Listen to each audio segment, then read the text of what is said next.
अल्लाह से मिलवा जाती है सोहबत अल्लाह वालों की अपना अल्हम्दुलिल्लाह अलीज्जात अज़ीम सिफ़ात समीज सिमात कबीर शान जलील क़द्र रफ़ीअ ज़िक्र मुताअ अम्र जलील बुरहान फ़ख़ीम इस्म गज़ीर इल्म वसीअ हिल्म कसीर ग़ुफ़रान जमील सनाअ जज़ील अताअ मुजीब दुआअ अमीम इहसान सरीअ हिसाब शदीद इक़ाब अलीम अज़ाब अज़ीज़ सुल्तान ونشهد أن لا إله إلا الله وحده لا شريك له في الخلق والأمر ونشهد أن سيدنا ومولانا محمدا عبده ورسوله المبعوث إلى الأسود والأحمر المنعوت بشرح الصدر ورفع الذكر وصلى الله عليه وعلى آله وأصحابه الذين هم خلاصة العرب العرباء وخير الخلائق بعد الأنبياء أما بعد فيا أيها الناس وحدوا الله فإن التوحيد رأس الطاعات واتقوا الله فإن التقوى ملاك الحسنات وعليكم بالسنة فإن السنة تهدي إلى الإطاعة ومن أطاع الله ورسوله فقد رشد واهتدى وإياكم والبدعة فإن البدعة تهدي إلى المعصية ومن يعص الله ورسوله فقد ضل وغوى وعليكم بالصدق فإن الصدق ينجي والكذب يهلك وعليكم بالإحسان فإن الله يحب المحسنين ولا تقنطوا من رحمة الله فإنه أرحم الراحمين ولا تحبوا الدنيا فتكونوا من الخاسرين أعوذ بالله من الشيطان الرجيم واعتصموا بحبل الله جميعا ولا تفرقوا واذكروا نعمة الله عليكم إذ كنتم أعداء فألف بين قلوبكم فأصبحتم بنعمته إخوانا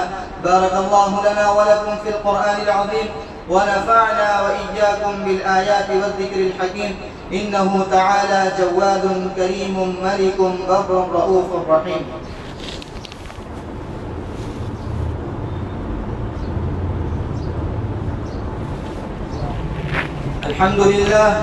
الحمد لله نحمده ونستعينه ونستغفره ونؤمن به ونتوكل عليه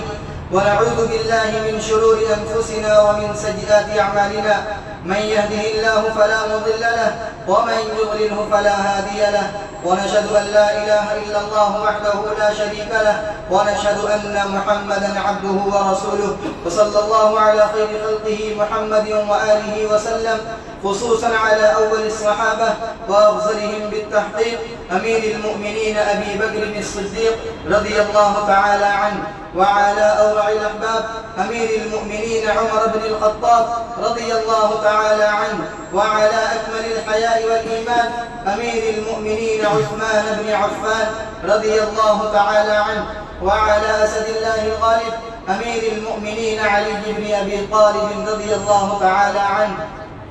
وعلى الإمامين الهمامين السعيدين الشهيدين أمير المؤمنين أبي محمد الحسن وأبي عبد الله الحسين رضي الله تعالى عنهما وعلى أمهما سيدة النساء فاطمة الزهراء رضي الله تعالى عنها وعلى عميه الشريفين بين الناس حمزة والعباس رضي الله تعالى عنهما وعلى سائر الصحابة والتابعين رضوان الله عليهم أجمعين برحمتك يا أرحم الراحمين. اللهم اغفر لجميع المؤمنين والمؤمنات والمسلمين والمسلمات الأحياء منهم والأموات إنك مجيب الدعوات. اللهم انصر من نصر دين محمد صلى الله عليه وسلم واجعلنا منهم واخذل من خذل دين محمد صلى الله عليه وسلم ولا تجعلنا منهم. عباد الله رحمكم الله إن الله يأمر بالعدل والإحسان وإيتاء ذي القربى وينهى عن الفحشاء والمنكر والبغي